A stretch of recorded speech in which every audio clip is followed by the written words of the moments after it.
Hello बच्चों।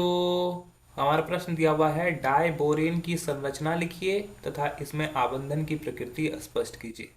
तो पहले सबसे मुख्य अवधारणा क्या होगी? Diborane. ठीक है, डाई बोरेन क्या है? Die borane. डाई बोरेन को समझने से पहले हम लोग को क्या समझना होगा?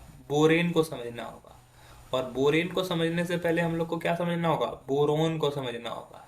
ठीक है, डाई बोरेन हो गया B2H6। ठीक है, बोरेन हो गया BH3 और बोरोन हो गया B। तो B जो होता है इसका परमाणु संख्या 5 होता है, इसका इलेक्ट्रॉनिक विन्यास 2 3 होता है।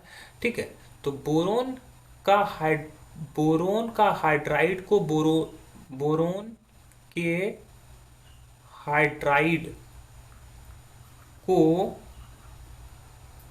बोरेन कहते हैं। बोरेन कहते हैं। और जब दो अणु बोरेन के मिल जाते हैं तो डाइबोरेन कहलाते हैं। ठीक है, तो बोरेन कैसा रहता है? बोरेन BH3 ये 3 हाइड्रोजन के साथ इस प्रकार से जुड़ा होता है। ठीक है, लेकिन यहां पर देखोगे बोरोन का, तो बोरोन यहाँ पर 3 इलेक्ट्रॉन बोरोन के होते हैं और 3 हाइड्रोजन के होते हैं। तो बोरोन के पास यहाँ पर अभी कितने इलेक्ट्रॉन है? 6 इलेक्ट्रॉन है। कुल 6 इलेक्ट्रॉन हो गए।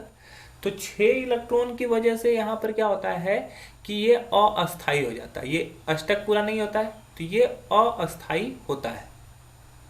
अस्थाई होता है तो ये अपने आप को अस्थाई करने के लिए क्या होता है कि ये इलेक्ट्रॉन चाहेगा, 2 इलेक्ट्रॉन ये कहीं ना कहीं से चाहता है कि 2 इलेक्ट्रॉन इसको मिल जाए ताकि वो अस्थाई रूप में चले जाए। ठीक है, यहाँ पे इलेक्ट्रॉन की क्या होती है? इलेक्ट्रॉन की कमी होती है। तो इलेक्ट्रॉन की कमी होने के कारण क्या होता है? इलेक्ट्रॉन की कमी होने के कारण ये अपना अष्टक पूरा नहीं कर पाता है। अष्टक नहीं पूरा कर पाता है, इसी वजह से यह अस्थाई माना जाता है।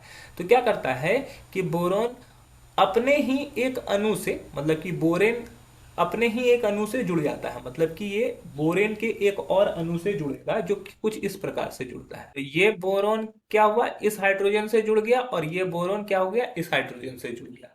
तो इस तरह से इसका अष्टक पूरा हो गया। अब किसी के मन में ये होगा कि ये किस तरह से बॉन्डिंग बना लेता है। तो देखो यहां पर जो ये हाइड्रोजन है, ये हाइड्रोजन को बोला जाता है टर्मिनल बंध। ठीक है, टर्मिनल टर्मिनल बंध।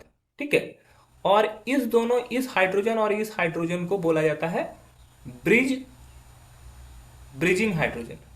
सॉरी, टर्मिनल बंध नहीं, टर्मिनल हाइड्रोजन बोला जाता है। इसको बोलते हैं ब्रिज हाइड्रोजन। और ब्रिज हाइड्रोजन कैसे बनता है? तो यहां पर क्या होता है कि संयोजी कक्ष में एक इलेक्ट्रॉन होता है और एक इलेक्ट्रॉन हाइड्रोजन का होता है। तो उसी के वजह से ये बोरोन क्या करता है, ये एक संरचना बनाता है जो कि केले के आकार का होता है। तो इसको केला बंध भी बोलते हैं। ठीक है, केला बंध के थ्रू एक दूसरे से ये जुड़ा रहता है।